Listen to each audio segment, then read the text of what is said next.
Christians in Motion. This is one of those verses that I feel gets taken straight out of context sometimes, you know?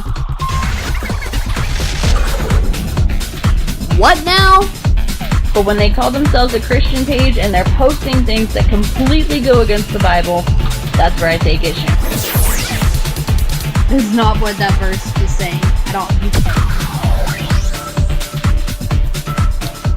What's up, everybody? Kristin here. Welcome back to the Christians in Motion podcast. Thanks for tuning in and thanks for stopping by.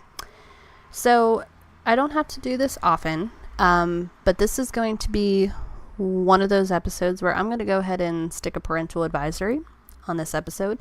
I'm going to be talking about marriage and some of the struggles that we have in marriage, and certain married people activities might come up in this podcast, and certain things that maybe you don't want small children to hear might come up in this podcast. This episode might be a little bit more grown up.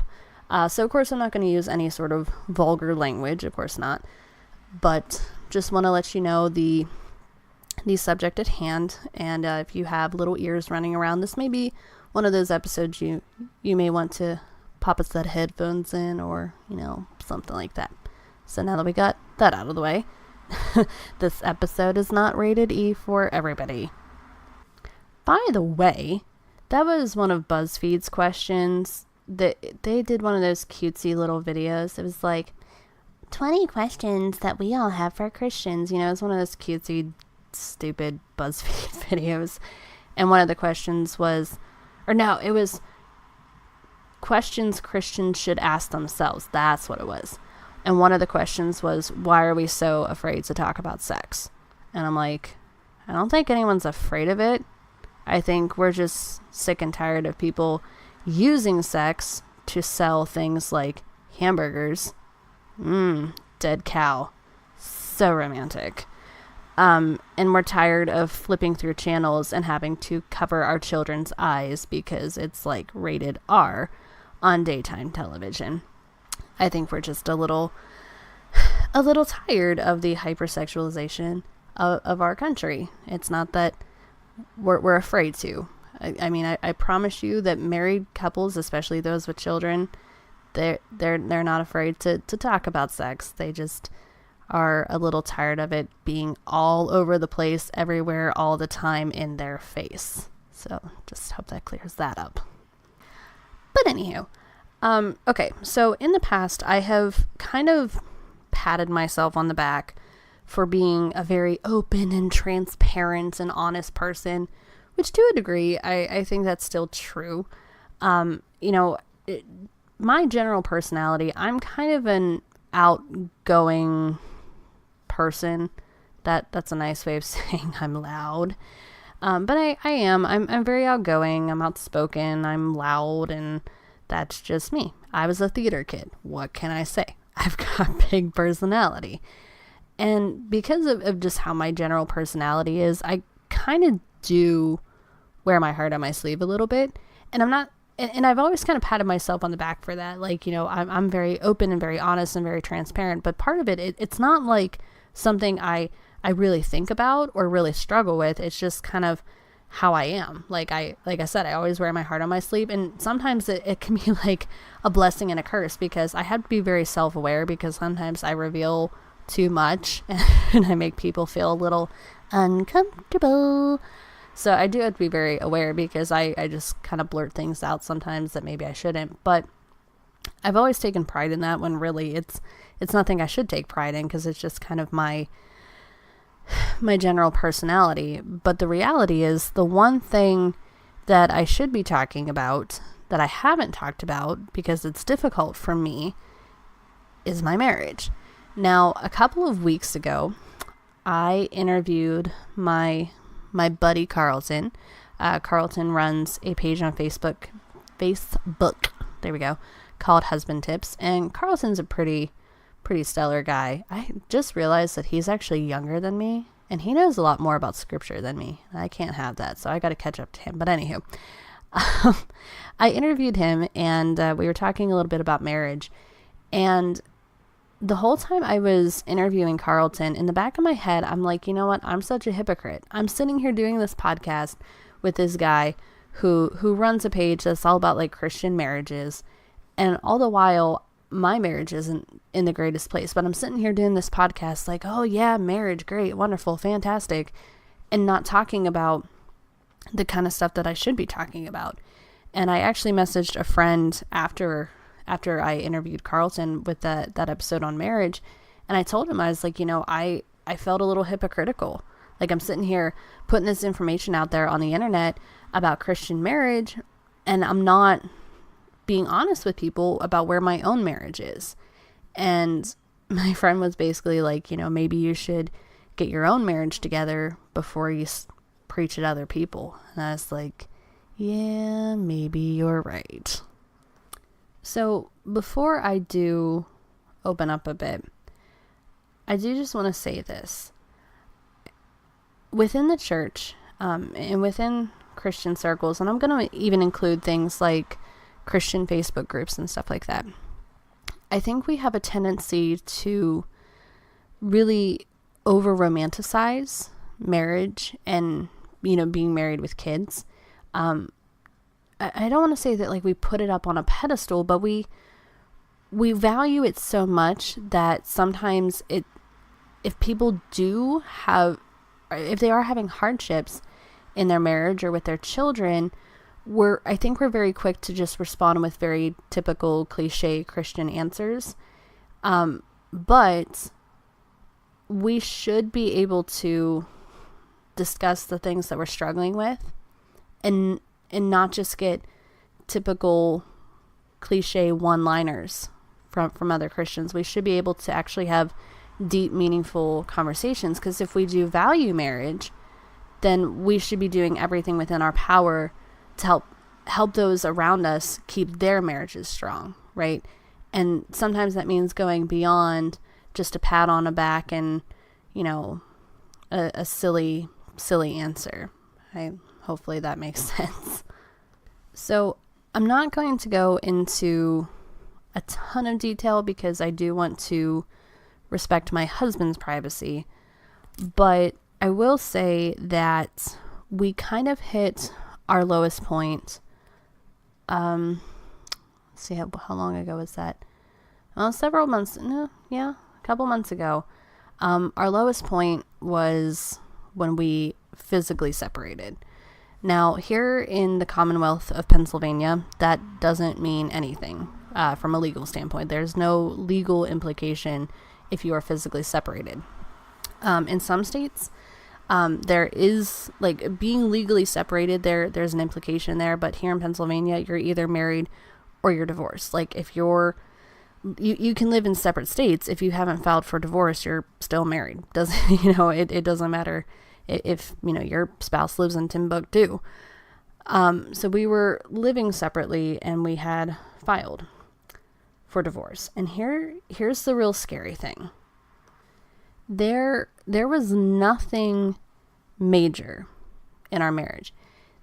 It's not like one of us had an affair.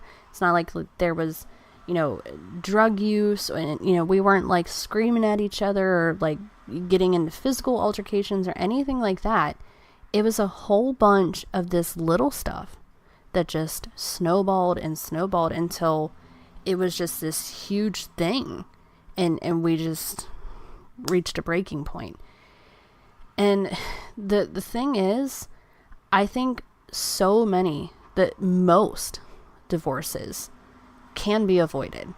Now, of course, there are going to be situations where, at the very least, physical separation is required for safety.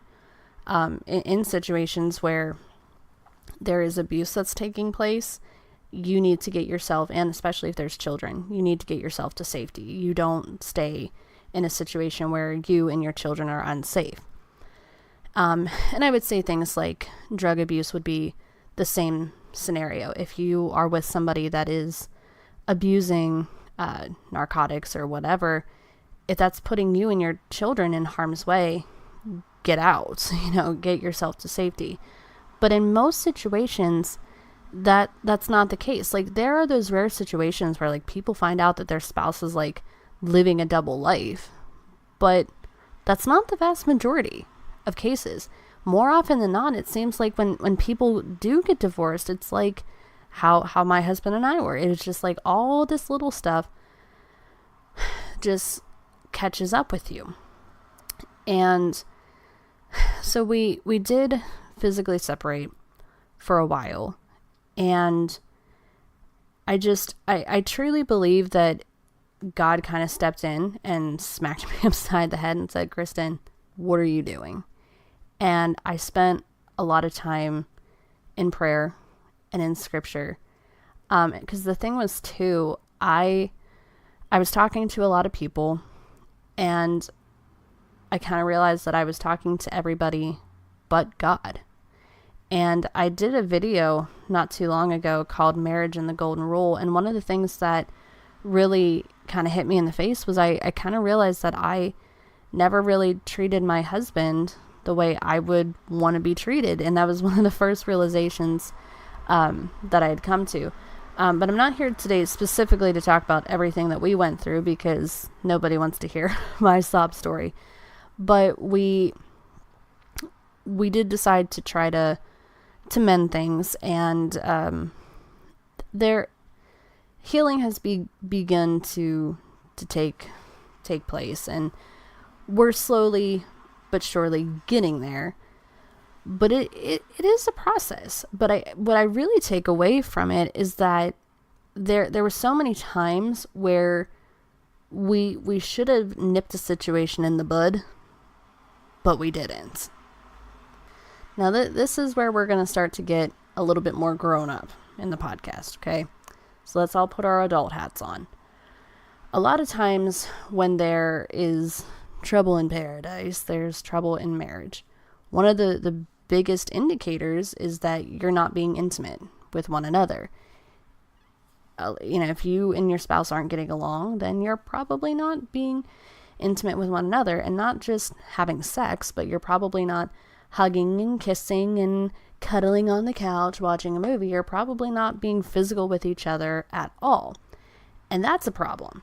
Not just because it's the byproduct of a broken marriage, but because God designed sex, and the way he designed it was pretty brilliant. It's a good thing for married couples. It's a way to bring us closer. It's a way to relieve stress. It's a good thing in marriage.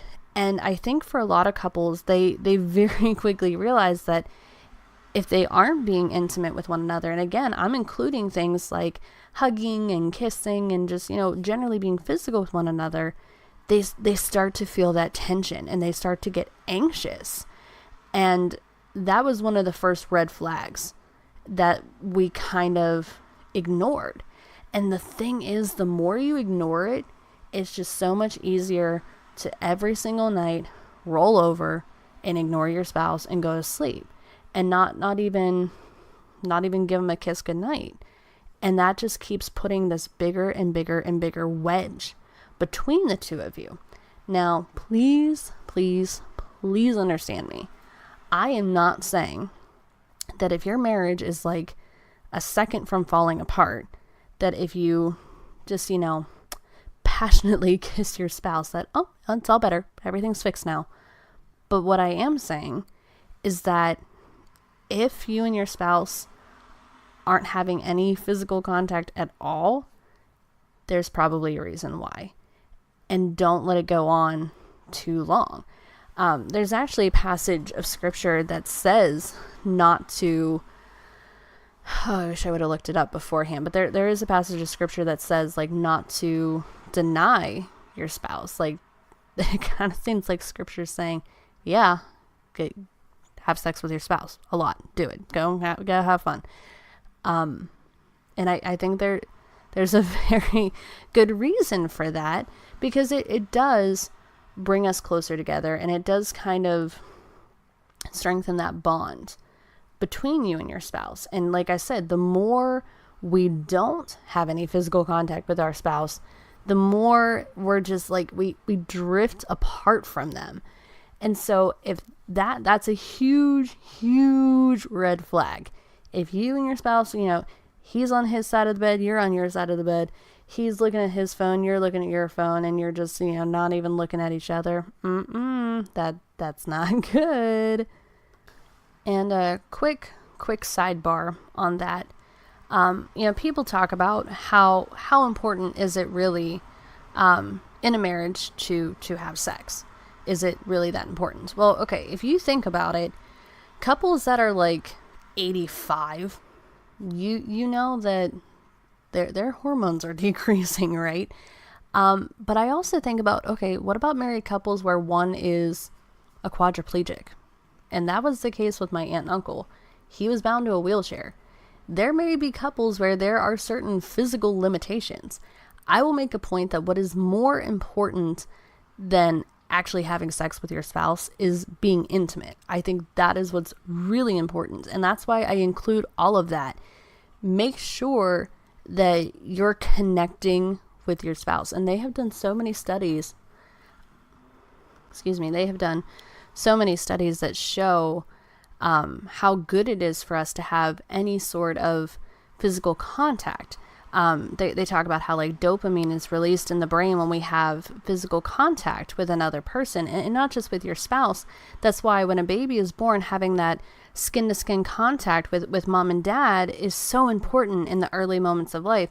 Like I remember when my youngest daughter was born, they asked me, they're like, do you want to have skin to skin contact with your baby? I'm like, yes. Are there people that don't do that?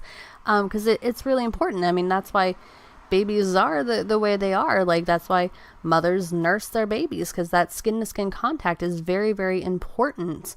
And breaks my heart, they have those volunteer programs where you can go in and hold the babies that were born addicted to various drugs. And all the doctors, all the nurses, all the experts in that say that having someone there just to hold them, where they can, have a skin-to-skin contact with somebody. It's so, so, so important. But, God designed us to have relationships with one another. And part of that, and again, not just with marriage, but, we hug our family and our friends, and we hold our babies, and we hug them, and we kiss them, we cuddle them. And that's important for us. And I'm not trying to get all like Dr. Phil on y'all, but seriously, I understand sometimes, you get busy, you get tired, but even just laying in bed together, snuggled up, watching a movie, sometimes that's enough to just kind of bring y'all together. And I know as well, I'm coming from the perspective of a woman, and we all know that the male and the female sex drive is quite different.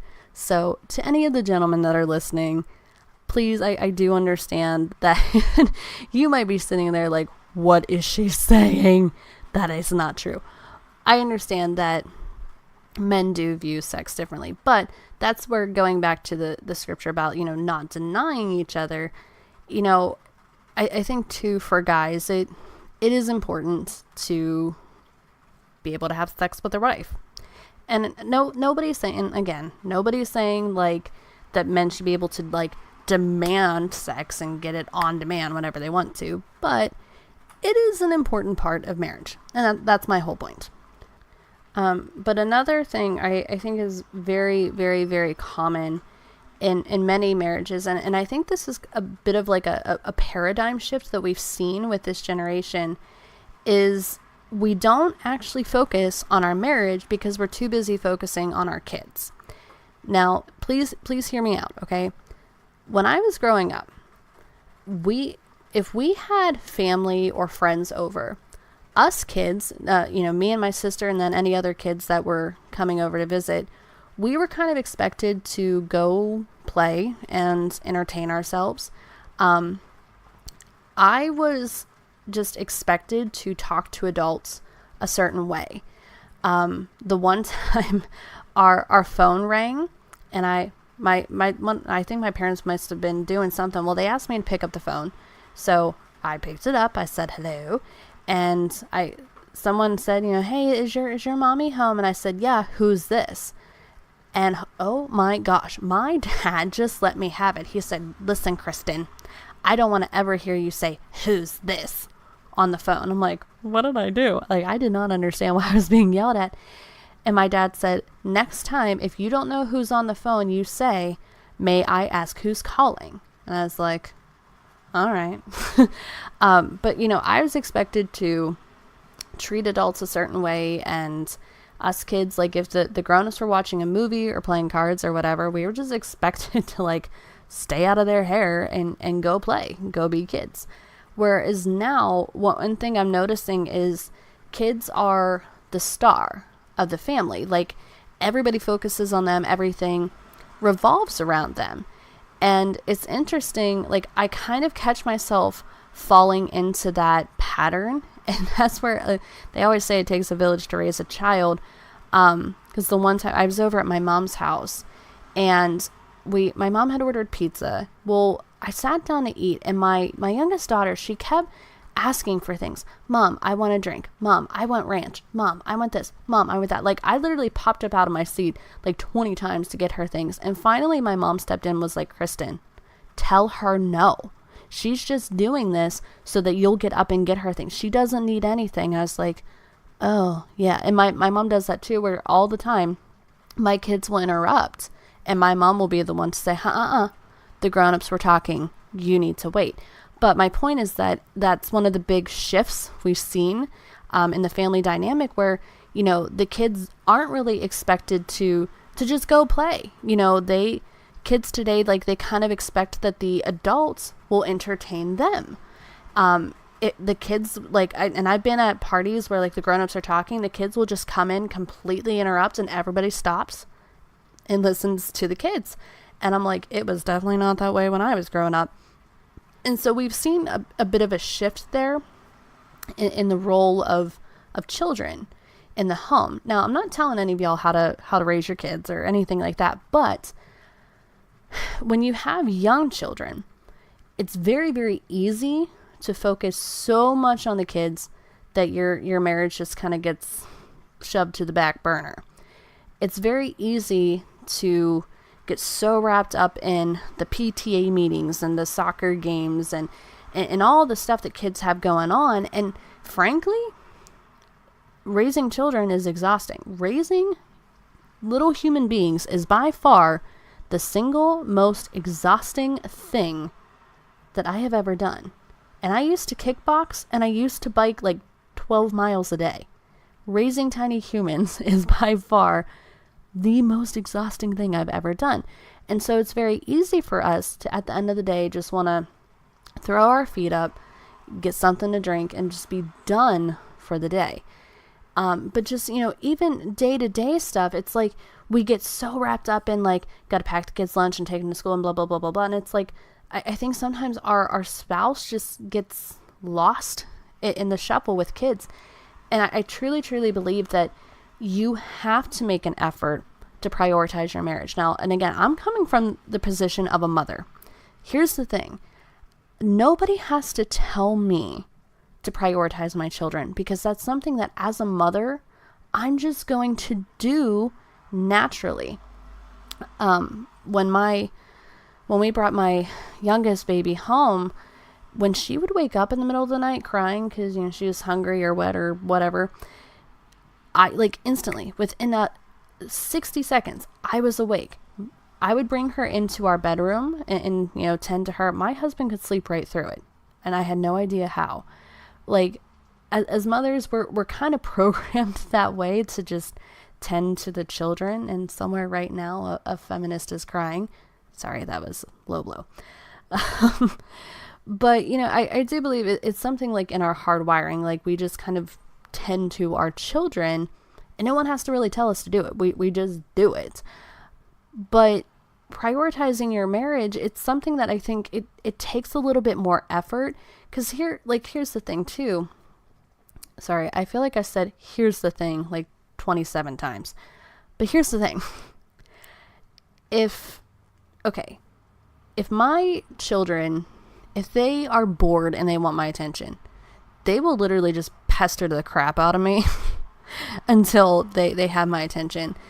Whereas my husband, he's a grown man. He's not gonna do that, right? At least I hope not. He's not gonna just poke me and be like, Kristin, look at me, Kristin, I want attention.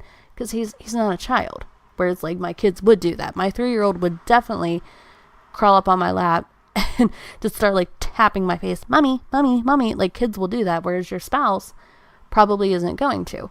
And kids are just a little bit more honest about their emotional needs. Like they can come out and say like, mommy, I'm bored. Mommy, I'm tired. Mommy, I want a hug.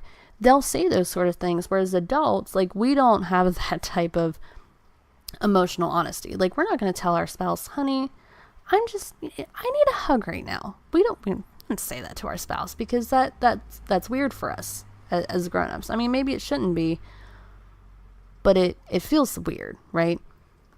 Sometimes I think we feel bad making our kids wait. We feel bad if we don't respond to them instantly. Like if they want something, if they're trying to grab our attention, we kind of put the finger up and tell them to wait. We almost feel guilty doing that, but let me assure you of something. Your children, whether you have boys or girls or both, they're looking at you and they're looking at your spouse to learn what a marriage ought to look like. And if to them marriage is I neglect my spouse and my entire world revolves around my kids, well, that's the kind of marriages that they're going to have. And I think about my own girls.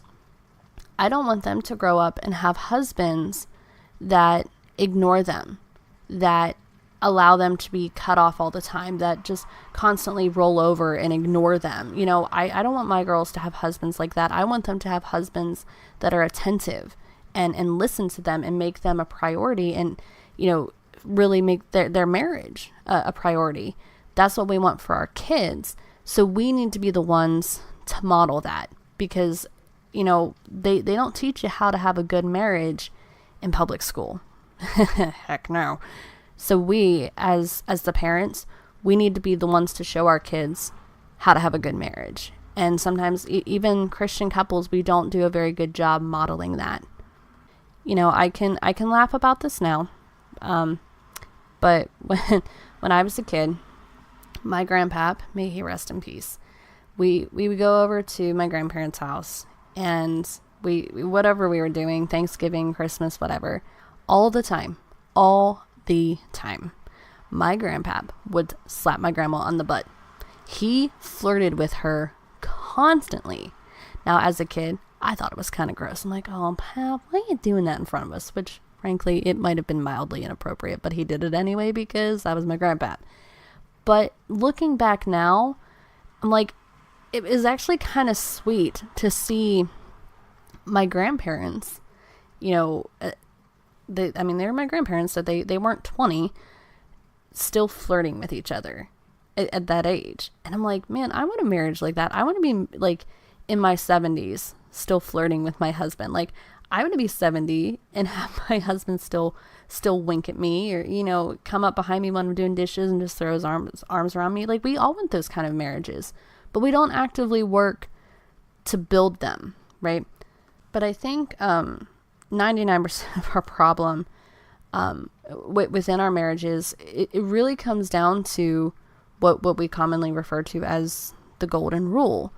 We don't treat our spouse in a way that we would want to be treated. And that was something that I really had to come to grips with, is sometimes the way in which I respond to my husband, the way I talk to him. If he did that to me, I would be livid, absolutely livid. You know, no matter how old we get, you know, we can react very angrily. Is that a word? With angrily? Why does that not sound right? Am I saying that right? I don't know. But we can get angry, and we can not always be very loving. We can create expectations that our spouse can never possibly live up to. And honestly, if when situations arose, if we would just take a minute and pause and say, okay, if this situation were flipped, how would I want this to be handled if I was on the other end? hopefully that makes sense. We might react differently, but more often than not, we just react with emotion. Like we get upset, we get flustered, we get angry, and we snap at our spouse, and we treat them in a way that we would not want to be treated. And that's what, Christ said was like the greatest commandment: love the Lord your God with all your heart and all your mind and your soul, and love your neighbor as yourself. Love your neighbor as yourself. Well, your spouse is your neighbor. So why don't we love them in a way that we would want to be loved? Why don't we treat them in a way that we would want to be treated? Why don't we do unto them as we would want to have done to us? Why don't we do that?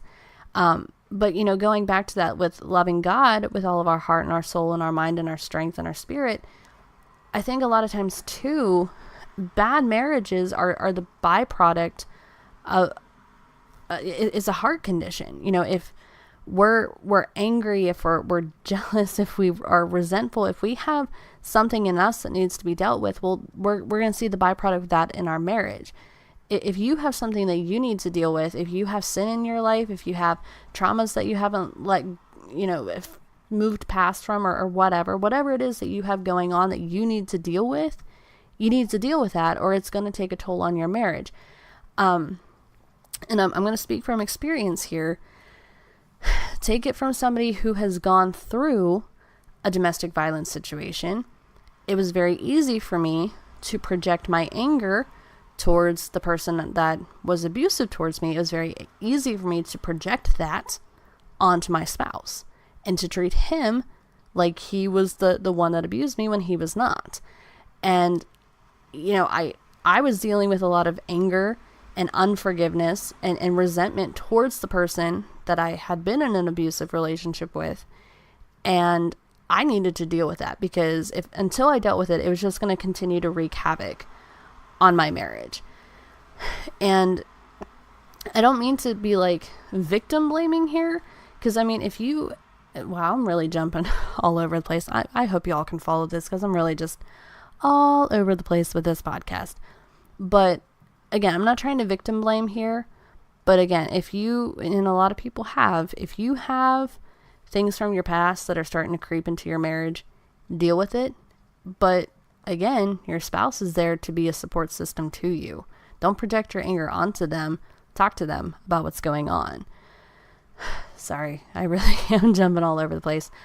But that is a struggle in a lot of marriages. Is sometimes the stuff from our past can kind of creep in and work its way in, and that happens. But my final point here, they always say that communication is key in a marriage. That's like the typical thing people say, communication is key. And I wouldn't necessarily disagree with that, but I don't think it's the key to a good marriage. I think the key to a good marriage is that you love God first, and then you can love your spouse better. Communication is absolutely important. Like you can't assume that your spouse knows what's running through your minds, and that was a big problem I had with my husband. I kind of assumed that he knew why I was upset or why I was flustered or whatever, and he didn't, because he doesn't live inside my head. But at the same time, like we have to love God first, and we have to love God most, and that enables us to be better husbands and wives. And so when people say things like, well, communication is key, like, well, okay, communication is part of it. Yes, you need to have good communication with your spouse, but that's not the only part of a good marriage. Because you can have good open communication and still have a bad marriage. There are people that I have to communicate with that I'm not exactly on like the best of friends with. Like, just because you have good communication with someone, that doesn't necessarily mean that your relationship is perfect. And I said that was going to be my final point, but not quite yet. I'm not done talking. The last thing, I promise, this is the last point that I wanted to talk about too, because it just kind of popped into my head. Another thing I see people constantly telling me specifically, maybe I'll get this too, like everybody and their brother tells me how important it is to have alone time with your spouse. And I kind of talked about that a little bit in the beginning.